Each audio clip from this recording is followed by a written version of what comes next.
Hoje eu vou te passar as informações do que eu fiz. Nossa senhora, esse roteiro tá muito esquisito. Hoje eu vou te passar as alterações que eu fiz na versão 1.1 do meu mod de Castlevania Symphony of the Night, que permite jogar em multiplayer com os Familiars. Se você não viu o primeiro vídeo que eu fiz sobre esse mod, o link vai estar na descrição do vídeo. Então hoje nós vamos falar das habilidades da capa Familiar Clock, das correções de bugs, as alterações feitas nos Familiars, o suporte para Pixie e o Nose Devil, o modo hard, entre várias outras coisas. Então sem mais demora, vamos nessa!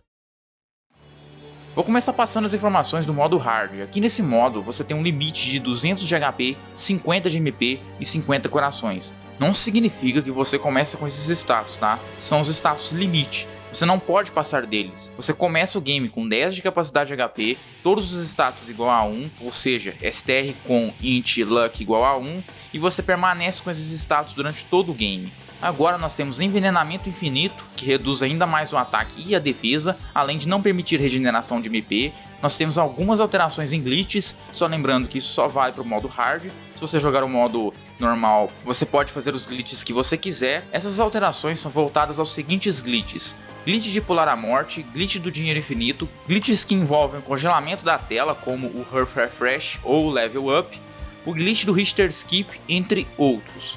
Nós também temos a proibição de algumas coisas, sendo elas a habilidade Soul Steel e o especial da Alucard Shield com a Shield Rod, e também tem outras pequenas alterações como a esquiva estendida. Daqui o jogo já fica bem complicado, por isso você deve fazer um bom uso dos itens e principalmente depender da ajuda do Player 2 jogando com o Familiar.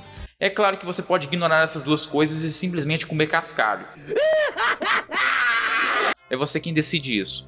Mas foi pensando no modo hard que eu fiz a Familiar Clock. Essa capa traz alguns atributos extras que são determinados pelo Familiar. Como a gente tem que substituir alguma coisa, eu resolvi substituir a capa Reverse Clock. Então você pode estar comprando essa capa bem baratinho no bibliotecário, ou pode começar um novo jogo com o nome Familiar. Eu também deixo essa capa no inventário caso você entre no modo hard.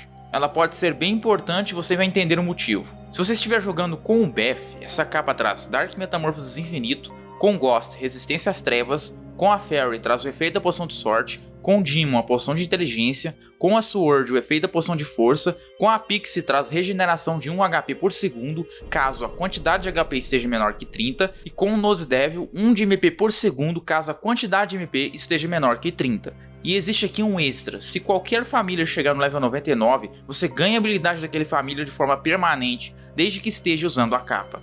E para não trivializar totalmente as poções, ainda é possível manter o tempo da poção. Em um exemplo simples, se estiver jogando com a Sword e usar a poção de força, você ganha o tempo da poção. Se trocar de Familiar, ainda vai poder manter o efeito da poção, entendeu?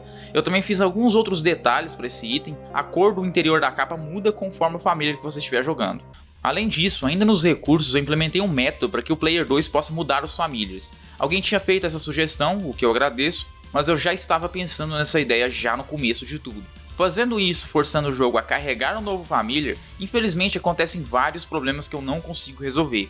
Então eu acabei descartando a ideia de trocar o Familiar em jogo e levei para o inventário, sendo possível trocar os Familiars usando as seguintes combinações no controle do Player 2. Círculo para o Beth, quadrado para o Ghost, X para Fairy, Select para Demon, R1 para Sword, triângulo para Pixie, Select para Nose Devil e L1 para desativar o Familiar. Você pode perceber que eu me baseei um pouco nas cores dos botões do controle do PlayStation 1 na hora de escolher as combinações, e também as cores do menu mudam de acordo com o Familiar.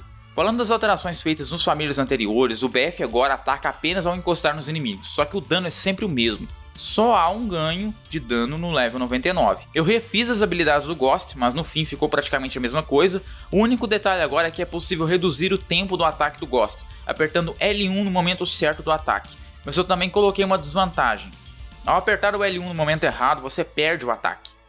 Você tá lembrado das correções úteis, que foi um código adicional que eu disponibilizei? Eu fiz mais algumas alterações para ele. O primeiro deles é forçar o modo de áudio estéreo. Por algum motivo o jogo sempre define o áudio mono com prioridade.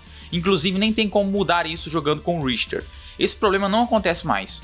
A segunda alteração que eu fiz foi a correção dos nomes japoneses dos Familiars. Um detalhe é que eu coloquei algumas condições para que essa tradução aconteça. Ou seja, você pode usar esse código tranquilamente com alguma versão traduzida do jogo. Antes de ir para as correções de bugs, vamos falar das habilidades dos Familiars na versão japonesa. A Pixie tem praticamente as mesmas habilidades da Fairy com sutis mudanças. Ao invés de usar a Life Apple apertando X mais triângulo, Com ela é quadrado mais círculo. Apertando baixo mais quadrado, ela senta nos ombros do Alucard, e apertando cima mais quadrado, ela canta a música Nocturne. Essas são as diferenças entre a Fairy e a Pixie. No Nose Devil eu resolvi fazer diferente. Ao invés de adaptar o código como eu fiz na Pixie, eu criei um novo código adaptando diretamente os triggers de ataque comum aleatório e ataque especial aleatório. Ou seja, diferente do Demon, suas habilidades vão melhorando de forma original conforme sobe de nível.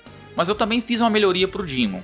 Antes, o ataque era sempre estático, mas eu fiz alguns códigos que são responsáveis por aumentar seus danos conforme sobe de level, embora não seja algo tão robusto assim. Vamos focar agora nas correções de alguns bugs. O primeiro deles acontecia na animação do Demon, onde ao andar e atacar ao mesmo tempo acontecia esse problema que você está vendo.